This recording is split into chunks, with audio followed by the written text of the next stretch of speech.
मित्रांनो, संपूर्ण आता सीएनजी संपलेलं आहे. संपूर्ण टाकी एमटी झाल्यावर सीएनजी किती बसतं गाडीमध्ये? साधारण 200चा प्रेशर असला तरी चांगल्यापैकी सीएनजी बसतं बऱ्यापैकी 9 किलो पर्यंत. आता बघूया आपल्या गाडीत किती सीएनजी बसतंय. तुमची पण सीएनजी गाडी असेल तर तुम्हाला अनुभव असेल किती बसेल. पण आमची 10 किलोची टँक आहे, कधीच 10 किलो बसला नाही. आता बघूया पूर्ण संपलाय. म्हणजे मी आम्ही तर पूर्ण कधी संपून देत नाही, पण माझ्याकडून आज काय झालं, चुकून सोप्यात भरायचं विसरून गेलो सीएनजी. ते पुढं आल्यावर बरोबर हे पंपाच्या शेजारी आल्यावर संपला.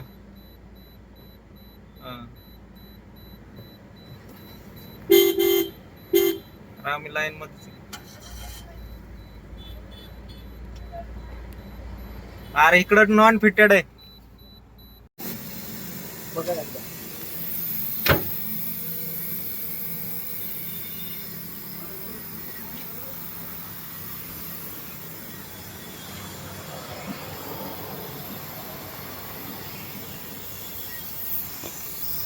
मित्रांनो, जरा इथं लाईनच्या मध्ये एकाने गाडी घातली त्यामुळे जरा गडबड झाली, व्हिडिओ कट झाला. तर आता चालू केलाय परत, बघूया किती बसतंय सीएनजी. बघा, हे ना कॉम्प्रेसर आहे, याने काय होतं, प्रेशर वाढतो. प्रेशर ज्यावेळेस वाढल त्यावेळेस अजून सीएनजी बसतो गाडीमध्ये. तर आता बघूया किती बरोबर टाइम कॉम्प्रेसर पण चालू झालाय आणि आपला चालू आहे.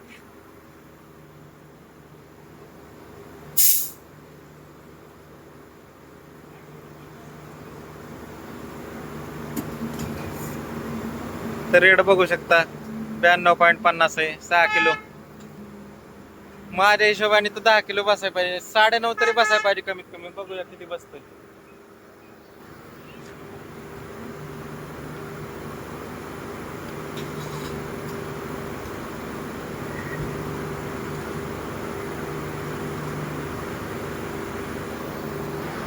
आता पेट्रोल गाड्यावाले कमेंट करताना खाली, त्यांच्या कमेंट वाचून नक्की जावा मित्रांनो.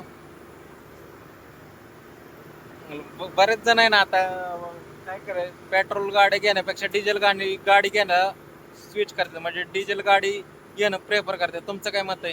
सीएनजी घ्यावी की पेट्रोल घ्यावी का डिझेल घ्यावी? माझं तर म्हणणं आहे की सीएनजी बाबा चांगलं आहे. आमचं 25-30 पर्यंत ॲव्हरेज देते, 25 ते 30च्या दरम्यान गाडी. तर डिझेल पण तेवढं देत असेल तर काय अडचण नाहीये. तर चला बघूया किती बसतंय. अरे बापरे, 10 किलोच्या आसपास गेलं की मित्रांनो.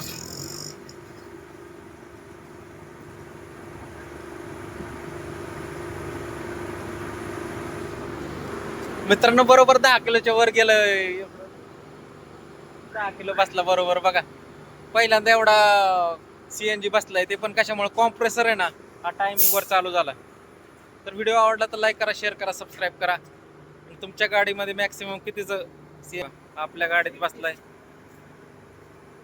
10 किलो बरोबर बसलाय का भाऊ?